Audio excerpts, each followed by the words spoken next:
2장 17절에서 3장 6절의 말씀으로 괴로운 하나님, 정의 하나님이라는 제목으로 잠시 말씀을 은혜를 나누고 기도하기 원합니다. 우리가 보통 건강이 최고야 라는 말을 하게 되죠. 건강이 최고라는 말을 할 때 그 말이 공감될 때가 언제입니까? 아플 때 건강이 최고구나, 정말 건강하는 것이 가장 좋구나라는 것을 많이들 깨닫고 공감하게 됩니다.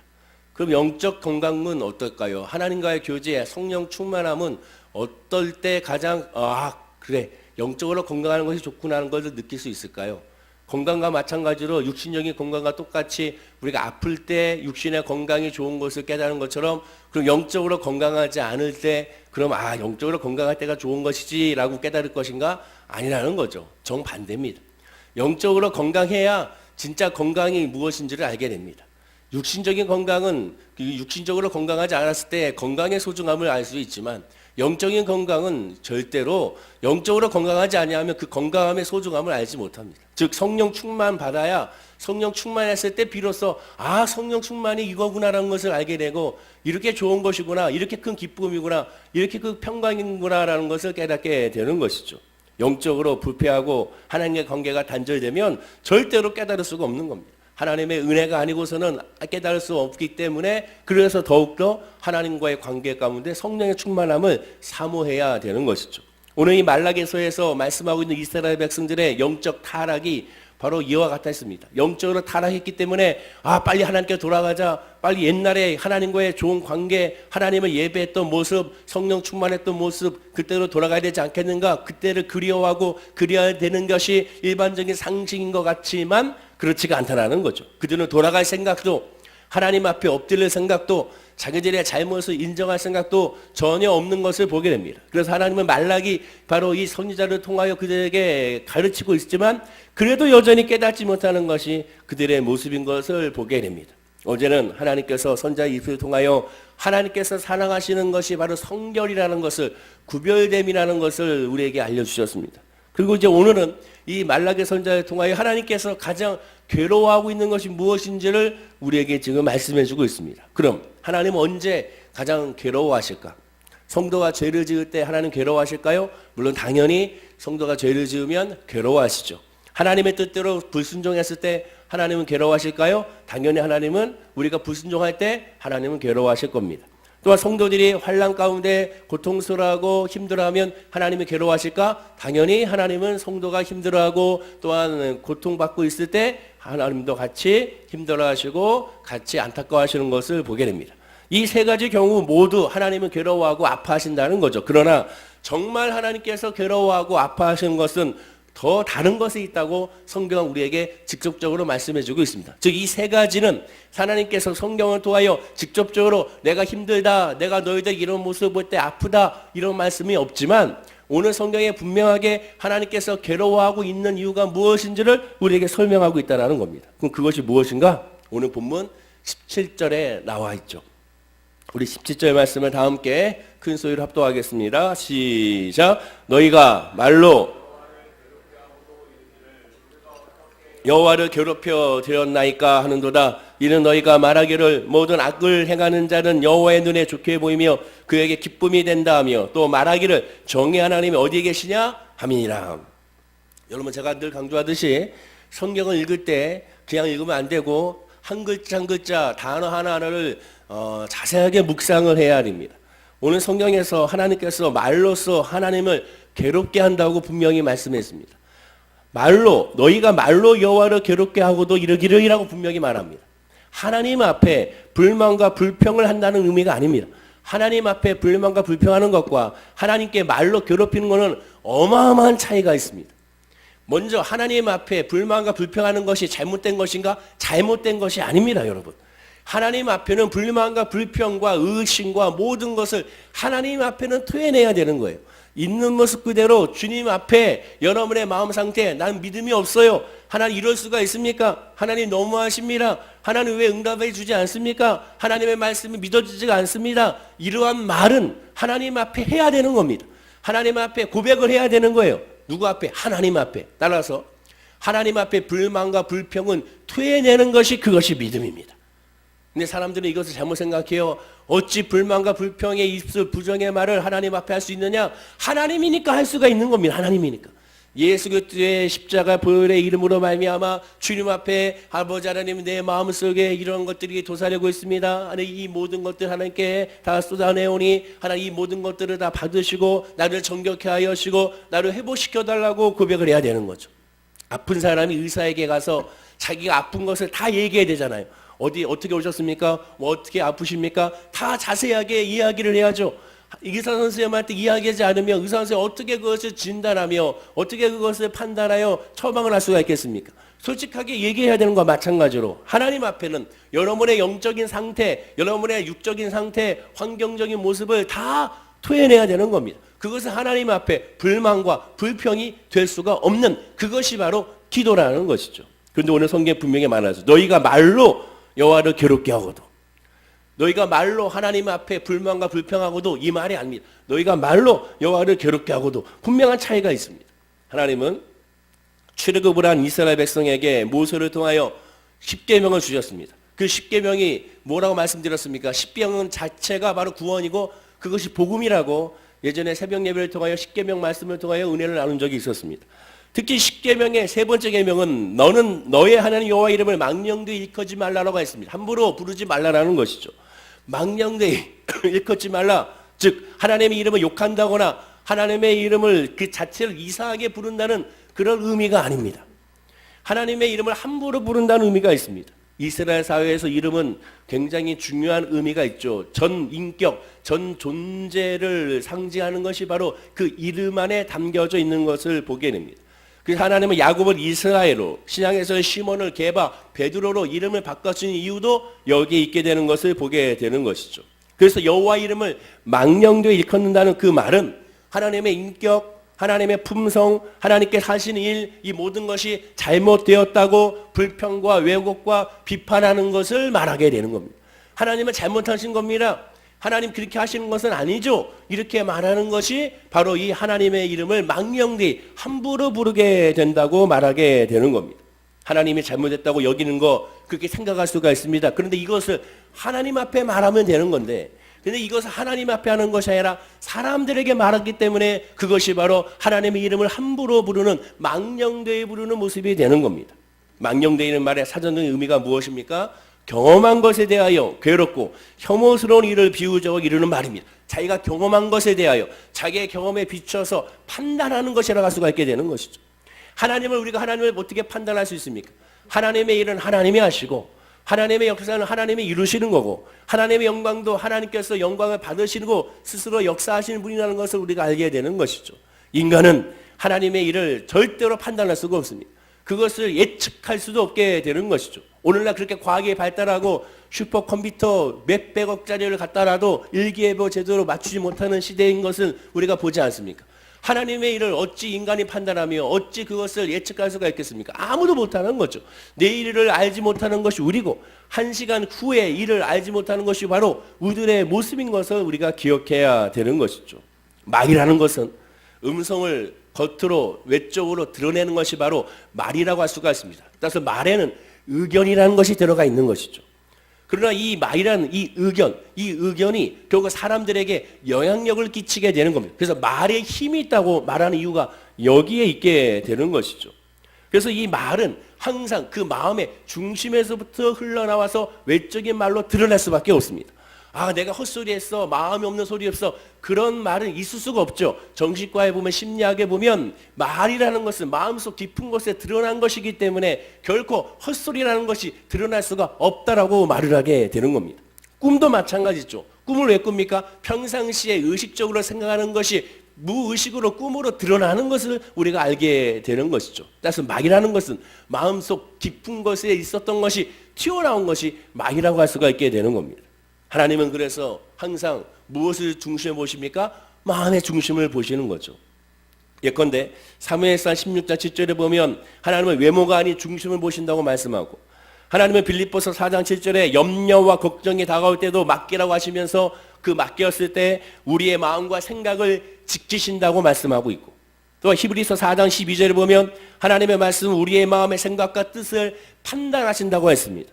우리의 구체적인 행동을 판단하는 것이 아니라 하나님의 관심은 늘 우리 마음속 깊은 그곳을 향하여 살피고 있음을 우리가 알 수가 있게 되는 것이죠. 예레미야 11장 20절에 보면 공의로 판단하시며 사람의 마음을 감찰하시는 만군의 여호와여 나의 원통함을 주께 아뢰었사오니 그들에게 대한 주의 보복을 내가 보리이다 하였더니라고 말합니다. 하나님께서 어떻게 하신다고요? 사람의 마음을 감찰하신다고 했습니다. 우리의 마음의 깊숙한 것을 하나님은 다 알고 계시고 그 마음을 보신다는 것이죠. 겉으로 보이는 행동, 겉으로 보이는 것에 집중하는 것이 아니라 마음속 깊은 것을 하나님은 집중하여 보신다는 겁니다. 예배도 마찬가지죠. 예배 드리는 모습을 통해 봤을 때 외형적으로 그냥 앉아있는 것이 중요한 것이 아니라 그 마음 깊은 곳에서 여호와 하나님을 갈망하며 말씀에 귀 기울이며 하나님의 뜻을 쫓기를 원하고 있는지 아닌지를 하나님은 그것을 보신다는 거죠. 그리고 그 모습을 보시고 예배를 받으신다고 성경은 말씀하게 되는 겁니다. 다윗은 시편 139편 23절에 하나님이여 나를 살피사 내 마음을 아시며 나를 시험하사 내 뜻을 아옵소서라고 고백합니다. 다윗이 왜 이렇게 위대한가? 다윗은 연구하면 연구할수록 놀랍다고 제가 말씀을 드렸죠. 이 말씀을 보십시오. 하나님이여 나를 살피사 내 마음을 아시며 이렇게 고백한 사람이 다윗밖에 없습니다. 하나님의 모습, 하나님께서 무엇을 원하시는지, 하나님의 역사가 무엇인지를 정확하게 꿰뚫고 그것에 대해 고백하는 사람이 다윗이지 않습니까?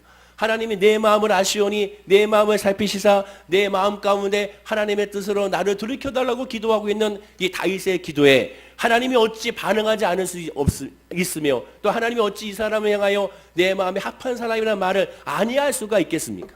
그 정도로 다윗은 하나님의 마음을 알고 있었습니다. 따라서 마음속으로 하나님에 대하여 불신과 불평을 갖는 것도 하나님의 이름을 망령되이 일컫는 것이라 할 수가 있습니다. 그런데 그것을 하나님 앞에 드러내면 괜찮아요.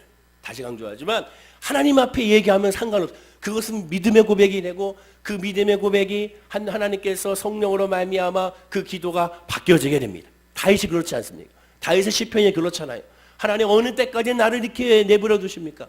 왜 나를 빨리 구원하지 않습니까? 하나님 언제까지 내 기도를 외면하십니까? 라고 외치고 있는 다윗을 보십시오. 그것이 하나님께서 보시기에 야 왜 너 나한테 이렇게 불만과 불평하느냐 그랬습니까? 아닙니다. 하나님이 그를 어루만지며 그를 이끄신 것을 보게 되죠. 엘리야 선지자가 힘들어서 하나님 나가 죽겠습니다. 차라리 나를 죽여달라고 말하는 그것에 대하여 어찌 네가 이런 생각하느냐고 그에게 하나님께서 야단쳤습니까? 그러지 않았습니다. 그 이유가 뭡니까? 하나님 앞에 고백했기 때문에 그렇습니다. 아버지 앞에 고백하면 상관이 없어요. 당연히 그렇게 해야 되는 거고 그것이 믿음이고 그것이 예배고 그것이 우리의 기도가 돼야 되는 겁니다. 내가 입술로 부정의 고백하지 말아야지. 아니에요. 주님 앞에 기도할 때 다 얘기하시기 바랍니다. 그 얘기해야 하나님께서 그 말을 바꿔주시게 되고 그 말을 합력하여 선으로 주셔서 열매 맺는 축복의 사람으로 바뀌게 되는 겁니다. 이스라엘 백성들은 겉으로 드러내고 말로 하나님에 대하여 불평했습니다.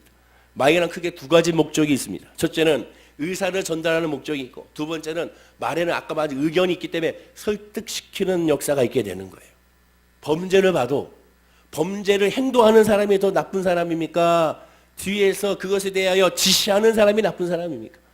뒤에서 지시하는 사람을 수괴라고 하죠. 수괴. 더 나쁘게 처벌받는 겁니다. 왜냐하면 뒤에서 조종하고 설득시켰기 때문에 그렇습니다.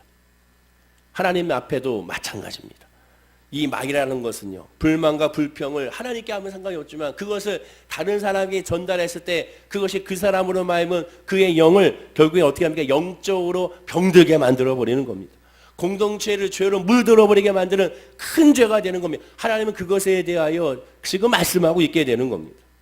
믿음은 들음에서 나지만 불만과 불평도 불신도 들음에서 난다는 것을 잊지 말아야 되는 것이죠. 아담 하와가 뱀에 의하여 말을 들을 때 그들의 마음에 불순종이 싹튼 것처럼 하나님 앞에 또한 세상에서도 마찬가지로 듣는 것이 굉장히 중요한 것을 우리가 알아야 한다는 거죠. 사실상 지금 이스라엘 백성들이 불만과 불평하는 이유가 뭡니까? 오늘 성경에 그 이유가 분명히 나옵니다. 오늘 성경 17절 후반절에 이렇게 말하죠. 우리 다 함께 한번 읽어보겠습니다. 시작. 너희가 말하기를 모든 악을 행하는 자는 여호와의 눈에 좋게 보이며. 이들이 불만과 불평한 이유가 뭡니까? 왜 행악하는 사람들이 오히려 현실에서 형통하는지를 지금 따지고 있게 되는 겁니다.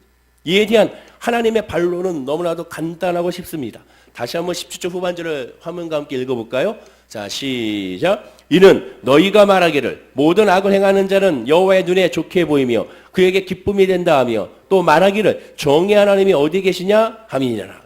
여호와 하나님께서 악한 사람들 보시면서 그들이 그 악한 모습이 여호와 하나님의 기쁨이 되겠습니까? 절대로 기쁨이 될 수가 없죠. 하나님은 거룩한 분이기 때문에 악과 함께 공존할 수가 없기 때문에 그렇습니다. 악인이 세상을 형통한 이유가 뭡니까? 아무 이유 없습니다. 오직 하나밖에 없습니다. 바로 악인은 오직 이 세상만을 목표로 살기 때문에 그래서 형통할 수밖에 없는 겁니다. 즉 세상에서 통용하는 방법으로 살기 때문에 세상에서 형통할 수밖에 없게 되는 것이죠. 학벌과 가문과 권력과 사기와 부정과 폭력 등 모든 수단과 방법을 가리지 않고 행하기 때문에 그래서 그들의 모습을 봤을 때 형통해 보일 수밖에 없게 되는 겁니다. 세상의 신, 즉 물질로 정의하는 이 만몬이라고 할 수 있는 이것을 부러워하고 이것으로 말미암아 요구하게 되면 그 길을 걸어가게 되고 그 길을 걸어가는 순간 겉으로 봤을 때 형통해 보이지만 결코 형통하지 않다는 것이죠. 그렇다면 악인에 대한 하나님의 정의가 무엇일까요? 로마서 1장 28절 앞부분에 이런 말씀이 있습니다. 저희가 마음에 하나님의 두기를 싫어하며 하나님께서 저희를 그 상실한 마음대로 내버려 두사라고 말씀합니다. 그 상실한 마음대로 내버려 두셨다. 하나님은 하나님을 외면한 채 세상에서 세상 방식대로 살겠다고 하는 사람들을 그냥 내버려 두신다는 겁니다. 이게 하나님의 정의요, 하나님의 공의입니다. 그런데 여기서 우리 하나님의 마음을 알 수가 있습니다. 그럼 내버려 뒀으면 진짜 내버려 둬야죠. 그럼 하나님은 정말 내버려 뒀나요? 그렇지는 않죠. 왜? 그래도 하나님의 백성이기 때문에 회개할 수 있도록 계속 메시지를 주십니다. 돌아와라, 돌아와라, 돌아오라, 돌아와라. 근데 돌아오라, 돌아오라 메시지를 주지만 그러나 하나님께서 직접 가서 그들을 씻기고 그들의 옷을 갈아입히고 그들에게 반지를 껴주고 하나님 그렇게 하십니까? 그렇게 하지 않습니다. 돌아오는 어떻게 돌아오면 자기가 돌아와야 되는 거죠. 탕자의 비유에서 그 부자 아버지가 어떻게 했습니까? 문을 열어놓고 기다렸지 않습니까? 부자니까 사람들을 동원해서 찾아가서 그 아이를 데려온 것이 아닙니다. 그냥 문을 열어놓고 돌아오기를 기다리고 있는 거죠. 이것이 바로 구원이죠. 상실한 대로 내버렸다는 것은 바로 어떤 뜻이냐? 하나님의 마음을 우리가 알아야 되는데 하나님은 계속 메시지를 통하여 돌아오기 원하시는 뜻도 그 안에 담겨져 있게 되는 겁니다. 하나님이 사람을 향해 갖는 유일한 목적은 크게 두 가지죠. 거룩하게 변화시켜서 하나님을 찬양하는 목적이 있게 되는 겁니다. 하나님을 찬양한다는 것은 결국 무엇입니까? 하나님이 하나님됨을 인정했을 때 진정한 찬송과 진정한 고백이 나올 수가 있게 되는 것이죠. 세상 만사를 주관하는 원칙도 오직 이 목적, 하나님을 찬양하는 목적에서 시작하여 찬양하는 목적으로 끝날 수 있음을 우리가 기억하고 깨달아 알아야 되는 겁니다. 하나님의 이러한 모습은, 이러한 약속의 모습은, 언약의 모습은 결코 변하지 않죠. 말라기 3장 6절에 말하기를 나 여호와는 변하지 아니하나니 그러므로 야곱의 자손들아 너희가 소멸되지 아니하니라 라고 말씀하게 됩니다. 이러한 하나님의 마음, 하나님의 방식은 결코 변하지 않습니다. 하나님은 계속 우리에게 돌아오기를 원하시고 회복하기를 원하시고 이끌기를 원하시고 또한 챙겨주기 원하시고 또한 치료하기 원하시는 분이시죠. 그러나 중요한 것은 내가 주님 앞에 와야 되는 겁니다. 내가 고백을 해야 되는 겁니다. 내가 드려져야 되는 겁니다. 그렇게 했을 때 진정한 회복의 역사가 이루어질 수밖에 없게 되는 겁니다. 하나님의 괴로워하는 이유는 다른 것이 아닙니다. 그럼에도 불구하고 돌아오지 않았을 때 하나님은 아파하시고 괴로워하게 되는 것이죠. 다시 강조하지만 불만과 불평과 안타까운 탄식은 우리가 할 수가 있습니다. 인간의 모습이기 때문에. 그러나 이것을 세상 사람들에게 말하는 것이 하나님 앞에 하십시오. 하나님 앞에. 남편과 아내에 대한 불만과 불평이 있다면 사람들한테 하지 마시고 하나님께 하시기 바랍니다. 자녀들 향한 불만과 불평이 있다면 사람들한테 하지 말고 하나님한테 하십시오. 직장에 대하여, 또한 사업에 대하여, 교회에 대하여, 또한 목사에 대하여, 또한 주의종에 대하여, 또한 장로에 대하여, 권사에 대하여, 구역장에 대하여, 또한 집사에 대하여, 어떠한 성도에 대하여 혹 불만과 불평이 있다면 바로 사람들한테 하는 것이 하나님께 하는 겁니다. 하나님께 했을 때 하나님께서 내 영을 변화시켜 주시고 하나님께 했을 때 하나님께서 내 삶을 변화시켜 주시고 하나님께 했을 때 하나님께서 모든 것을 이끄시는 것을 발견할 수가 있게 되는 겁니다. 오늘 이 새벽 예배가 목적이 뭡니까? 12광주리 하나님 앞에 다 토해내는 목적입니다. 새벽 시간에 가장 맑은 시간에 주님 앞에 다 드러내는 것이 우리의 목적이 되어야 되는 겁니다. 하나님 앞에 내 맡기게 되면 지금은 도저히 이해하지 못하는 일들이 하나님께 드려짐으로 말미암아 아 그렇구나라는 것을 깨닫는 날이 분명히 오게 될 줄로 믿습니다. 혹시 이 새벽에 내가 혹시 하나님을 괴롭게 하고 있는 것이 아닌지를 한번 살펴보고 하나님의 뜻을 구하는 저와 여러분들이 되어야 될 줄로 믿습니다. 다윗과 같이 하나님 내 마음을 살피시고 내 마음 중심에 주여 자리 잡아 주셔서 내 마음이 오직 주를 향한 믿음으로 기뻐하고 주를 향한 믿음으로 감사하고 주를 향한 믿음으로 찬양할 수 있도록 인도해 달라고 기도하는 우리 성도님들의 예배와 기도가 되어야 될 줄로 믿습니다. 그러니까 2019년도에는 오직 하나님의 은혜로 말미암아 살아가고 하나님의 기쁨으로 예배자가 되어 많은 사람들에게 복의 통로가 되는 불만과 불평의 통로가 되는 것이 아니라 하나님의 말씀의 복의 통로가 되는 나의 모습 또한 나의 가정, 나의 직장과 사업자, 우리 교회가 되게 해달라고 기도하는 우리 모든 성도님들 되기를 간절히 축원하고 기도드립니다. 기도하겠습니다. 아버지 하나님 감사합니다. 우리는 하나님 앞에 있는 모습 그대로 토해내야 됩니다. 하나님 앞에 다 내어 맡겨야 됩니다. 그런데 우리가 말로 하나님을 괴롭게 한 적이 너무나도 많았음을 보게 됩니다.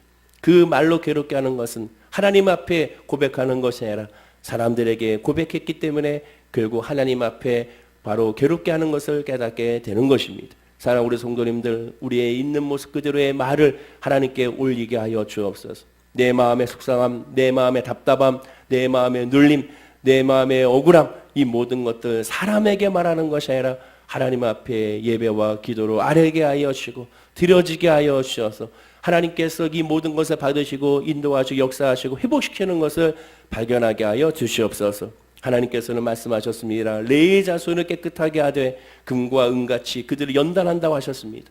하나님께서도 우리를 깨끗하게 하셔서 금과 은같이 우리를 연단함으로 말미암아 정금으로 하나님 앞에 순종의 모습으로 성결의 모습으로 거룩의 모습으로 구별된 모습으로 나아갈 수 있도록 주여 인도하여 주시옵소서. 감사드리며 예수님의 이름으로 기도드립니다. 아멘.